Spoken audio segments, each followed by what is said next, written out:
do you value? And the basis of a nationalist movement says that we value our people, that there is something essential about race that made America the way it is. If America were 400 million Nigerians, it would be different than it was 400 million white people.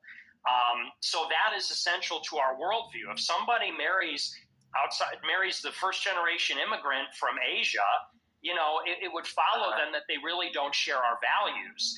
And I would say the same, by the way, about like any liberal, like Bari Weiss. Bari Weiss is a lesbian. She doesn't share my values. Is that a purity spiral? She's got a female partner, and it is what it is. You may be more liberal on that. I know Adrian probably is. Many people are. As a Catholic, that's completely contrary to my worldview.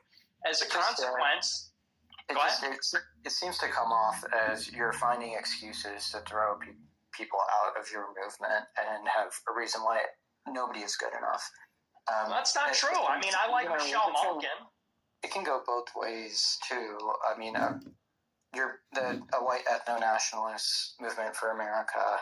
The precedent is the nativist movements, like the 1850s Know Nothing movement or the original Ku Klux Klan. You must be familiar. I don't mean the Hollywood, racist, black-hating lynch mobs like Ku Klux Klan. You must appreciate that, but also they were anti-Catholic. They were very concerned about the Catholic immigration. That was their number one concern because they considered it fundamentally alien to the original heritage American.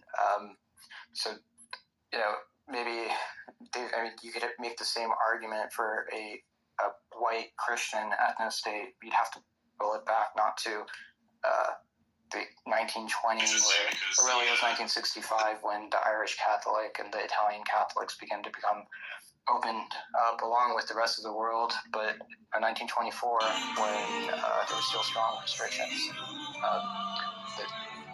I assume you'd also agree that it wouldn't be very conducive to your goals to maintain that strict purity spiral. It has to be only the lost ethno-state rather than a general white Christian ethno-state.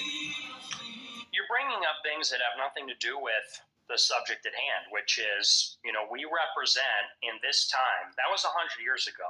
In the intervening 60 years between 65 and today, we've had 40 million immigrants come in here, probably more, that the vast majority of them are not white and not Christian. It's fundamentally transforming the fabric of the country. And it's really simple. There are people that think that this is extreme.